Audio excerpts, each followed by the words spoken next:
لو انت بنت وسنك اقل من 18 سنة ولقيتي نفسك داخلة في علاقة عاطفية مع شخص، فانا حابب انصحك كام نصيحة كده لوجه الله. انا ما اقدرش احكم عليكي واقول ان انت بتعمليه ده صح ولا غلط، لان الموضوع ده نسبي.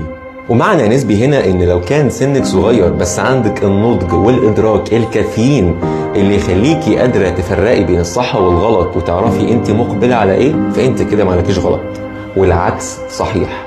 وبناء على الكلام ده هتكون النصيحة الأولى وهي ما تخليش البدايات تخدعك. أنا آسف على الشعور السلبي اللي حسيتيه، بس إحنا للأسف سيكولوجيا عندنا ميل أكتر إن إحنا نصدق البدايات. هو كده ما تعرفيش تحس إن هي خيبة جماعية كده، خيبة مش خيمة، أو خيمة متجمع فيها الخيب، ما علينا. فبعد ما نمر الوقت نقعد ننتقد ذاتنا ونقول يا ريتنا لو كنا ما صدقناش كل حاجة، كان المفروض علينا ان احنا نحكم عقلنا. ودلوقتي اكيد في سؤال مهم جدا خطر على بالك، طب انا اصلا ازاي اعمل ده؟ ازاي اعود نفسي اني ما اصدقش كل حاجة وانا متعلقة بالشخص ده وبثق فيه وبحبه؟ غير بحبه، انا اصلا مش عايزة ابوظ على نفسي استمتاعي بالمشاعر الحلوة اللي انا حساها دي لاول مرة. ليه نكد على نفسي وعليه؟ طب ما سيب الدنيا تمشي زي ما احنا عايزين. وهنا ده بيكون الفخ اللي كان لازم كلنا نقع فيه، لان من غيره ما كناش هنعرف نتعلم.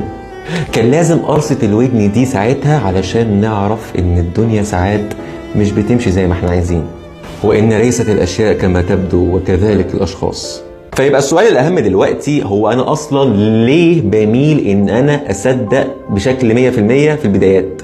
ايه اللي جابرني على كده؟ وهل انا مجبر اصلا؟ اعزائي المشاهدين شدوا الحزام واستعدوا عشان هنروح مع بعض في رحله نفسيه مثيره كده. انت كبنت لما سنك يقرب من ال 18 سنه هتبدا تحصل لك تغيرات بيولوجيه او جسديه، ودي هتغيرك 180 درجه. وده بسبب ان عقلك بدا يفرز لاول مره مجموعه من الهرمونات الجسديه، فهتلاقي شكلك وملامحك بيتغيروا، وكمان شخصيتك بدات تتغير. وحطي تحت شخصيتك دي 3-4 خطوط كده وزودي براحتك. هنا شخصيتك بدات تتغير لا اراديا بسبب القاعده اللي كلنا عارفينها، وهي ان في علاقه طرديه ما بين الحاله الجسديه والحاله النفسيه. لو الجسم بخير النفسيه بخير، لو ده مش بخير يبقى ده مش بخير. فمع وجود هذا الكم من الاضطراب الهرموني في جسمك البيولوجي، الطبيعي ان يحصل رد فعل في حالتك النفسيه. يعني تبقي ماشيه في امان الله كده هتلاقي نازله عليكي سيول من الاحتياجات النفسيه والعاطفيه والدوافع والافكار والمشاعر والتحليل والاستنتاج والاستنباط والانتظار وجزء. انت في الملاهي، انت في دريم لاند. فهيبدا يحصل لك اضطراب او خلل نفسي متوسط القوه. الايام هتعدي وهتلاقي نفسك بدات تحسي بانوثتك الجسديه اكتر، وبنفس الشده والقوه هتبداي تحسي بانوثتك النفسيه اكتر. وهي انوثتك النفسيه دي اللي بيتمحور حواليها الموضوع كله.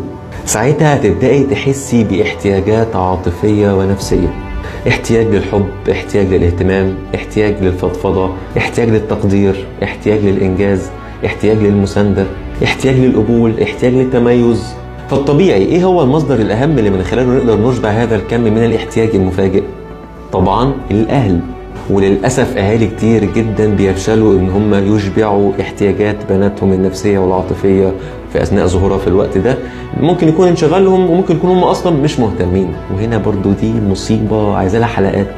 فانت كبنت لو حسيتي ان الاهل مش بيشبعوا لك هذا الاحتياج هتبداي تروحي على المصدر نمبر 2، وهو دايره الاصدقاء والمعارف. وبالفعل هتلاقي نفسك اشبعتي كم كبير جدا من الاحتياجات اللي عندك. هتلاقي اللي بيسمعك واللي مبهور بيكي، هتلاقي اللي بتحبك بجد، هتلاقي اللي بتنتقدك والانتقاد ده انت بتحبيه. هتشبعي نسب كبيره جدا. بس هنا برضو في نقطتين صغيرين.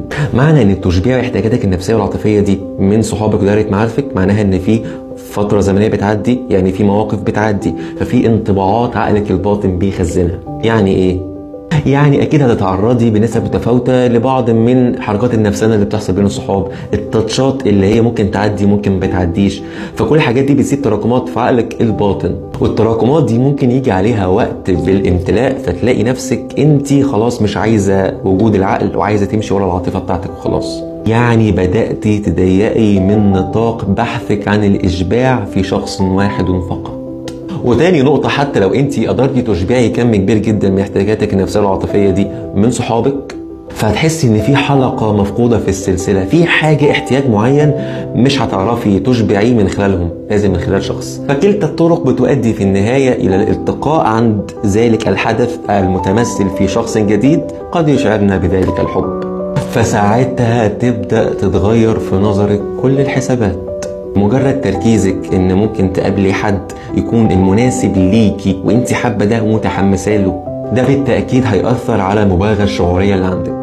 مثلا لو اثناء عدالة العلاقات اللي عندك، لو في حد كان بيبعت لك تكست مورنينج صباح الخير مثلا، هتلاقي نفسك مش بتقريها صباح الخير، هتقريها بحبك. وهتفضلي في الاضطراب ده فترة حلوة كده لحد ما تلاقي شخص فعلا قدر يشدك مع مبالغتك الشعورية اصلا تجاهه. فهو الشخص ده كل ما يقرب اكتر بالمعدل الطبيعي الغير مبهر، انت بالنسبة لك هتشوفيه مبهر لانك اصلا محتاجاه ومنتظراه وحط عليه امل. فده اللي هيخلق زي فجوة زمكانية كده نقول عليها مثلا. فهتبدأي تصدقي كل حاجة علشان انت محتاجة تأكدي وجهة نظرك او تأكدي انك تستاهلي المشاعر الحلوة دي، فهتحافظي عليها باستقتال واستماتة كده علشان ما تروحش منك، حتى ده لو كان على حساب انك تتجاهلي اجراس الانذار اللي عقلك الباطن اكيد بيدقها لك. وده اللي بيتمثل في انك ساعات بتحسي بالخوف انك بترجعي خطوات في العلاقة، دي بيكون اجراس انذار عقلك الباطن بيقول لك خدي بالك، الموضوع ما ينفعش يبقى عاطفة بنسبة كبيرة جدا ومفيش عقل. خلاص خلصنا الرحلة النفسية، نختم بقى. بناء على الكلام اللي احنا قلناه بقى ده كله، عودي نفسك من النهاردة تمرين صغير انك ما تصدقيش كل حاجة بتتقال، بس ما تفترضيش سوء النية. ما تخليش عدم تصديقك الاختياري بمزاجك ده يأثر على اسلوبك معاه فيحس انك مش مصدقاه. يعني ببساطة انبهرتي بحاجة قولي لنفسك اللي هو لا ما تنبهريش قوي، اعملي كده تدريب وترويض نفسي. ومع مرور الوقت هتلاقي نفسك انت عندك القدرة والكنترول اللاواعي انك تتحكمي في مشاعرك بالطريقة اللي تخلي لا الوحش يزعلك ولا الحلو يبهرك، وهنا هتحافظي على اتزانك طول الوقت مما يسمح لك انك تحكمي عقلك في العلاقة دي. واخيرا وليس اخيرا، لو الشخص ده مناسب ليكي بجد فهتلاقيه هو الوحيد اللي اتفق عليه قلبك وعقلك، ما تخانقوش مع بعض. لو حابين اكمل باقي النصايح لفيديوهات تانية فياريت تكتبوا لي في الكومنتس، وما تنسوش تعملوا سبسكرايب على اليوتيوب وفولو على الانستجرام. باي باي.